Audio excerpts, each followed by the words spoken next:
ఇక ఉపాధ్యాయ సంఘాలతో ఏపీ ప్రభుత్వం చర్చలు కొనసాగుతున్నాయి. పాఠశాల విద్యాశాఖ కమిషనర్ విజయ రామరాజు ఉపాధ్యాయ సంఘాలతో చర్చిస్తున్నారు. ఉపాధ్యాయ సమస్యలు, కొత్త విద్యా విధానం, బదిలీలు, 9 రకాల పాఠశాలలు, ఇంగ్లీష్ మీడియం అంశాలపైన చర్చిస్తున్నారు.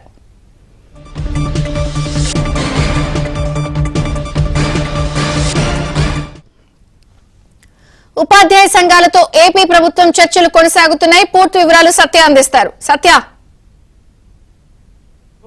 ఉదయం 11 గంటల నుంచి సుమారు 4 గంటలుగా చర్చలు అయితే కొనసాగుతూనే ఉన్నాయి. పాఠశాల విద్యాశాఖ కమిషనర్ విజయ రామరాజు ఇంకా చర్చలు కొనసాగిస్తూనే ఉన్నారు.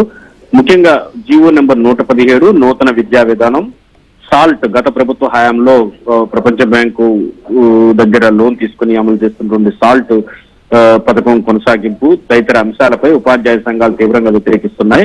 ఈ నెల 21న ఉమ్మడి జిల్లాల డిఈఓ కార్యాలయాల వద్ద, అదేవిధంగా 23న పాఠశాల విద్యాశాఖ డైరెక్టరేట్ వద్ద తాము ధర్నా చేస్తామని ఇప్పటికే ప్రభుత్వానికి నోటీస్ ఇచ్చిన నేపథ్యంలో వారిని ఉపాధ్యాయ సంఘాలని ఈ రోజు చర్చలకు పిలిచారు. దానిలో భాగంగానే చర్చలు అయితే సుదీర్ఘంగా 4 గంటలుగా కొనసాగుతున్నాయి. ఉపాధ్యాయ సంఘాల నుంచి యూటీఎఫ్, అదేవిధంగా ఏపీటీఎఫ్, ఎస్టీయు తదితర గుర్తింపు పొందిన ఉపాధ్యాయ సంఘాలన్నీ కూడా ఈ సమావేశంలో పాల్గొన్నాయి. ముఖ్యంగా ఉపాధ్యాయ బదిలీలు, 9 రకాల పాఠశాలలు, అంటే గతంలో 5 రకాల పాఠశాలలు ఉండేవి. ఇప్పుడు కూటమి సర్కారు వచ్చాక 9 రకాల పాఠశాలను ఏర్పాటు చేశారు. వీటిని తాము అంగీకరించేది లేదని ఉపాధ్యాయ సంఘాలు చెబుతున్నాయి. అదేవిధంగా ఇంగ్లీష్ మీడియం అమలు తదితర అంశాలపైన కూడా విస్తృతంగా చర్చ నడుస్తుంది. సుమారు 4 గంటల పైగా ఈ చర్చలు అయితే కొనసాగుతూనే ఉన్నాయి. మరి కాసేపట్లో ఉపాధ్యాయ సంఘ నేతలు కూడా వచ్చి మాట్లాడి చర్చల సారాంశాన్ని కూడా వివరించే అవకాశం ఉంది. అయితే ప్రభుత్వం కూడా సానుకూలంగానే ఉంది. ఉపాధ్యాయ సంఘాలకు ఇప్పటికే యాప్ల బరువు బాధ్యతలను తగ్గించింది.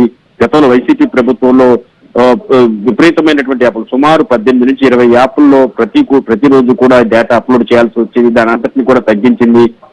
అయితే ఉపాధ్యాయ సంఘాలు మాత్రం అప్పటి ఉన్నటువంటి జీవోలు ఏవైతే ఉన్నాయో, అప్పుడు ఉన్నటువంటి విధానాలు ఏవైతే ఉన్నాయో వాటిని కొనసాగిస్తున్నారు. వాటి విషయంలో కూడా కూటమి సర్కార్ నిర్ణయం తీసుకోవాలని ఇప్పటివరకు కోరుతూ వచ్చింది. అయితే దీనిపైన ఈ నెల 21, 23 తేదీల్లో ఆందోళన బాట పట్టిన నేపథ్యంలో ఇమీడియట్ గా ప్రభుత్వం స్పందించి వారితో చర్చలు అయితే కొనసాగిస్తుంది.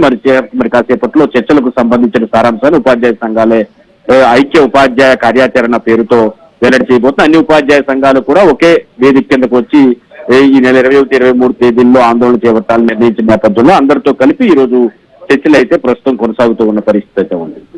థాంక్యూ సత్య.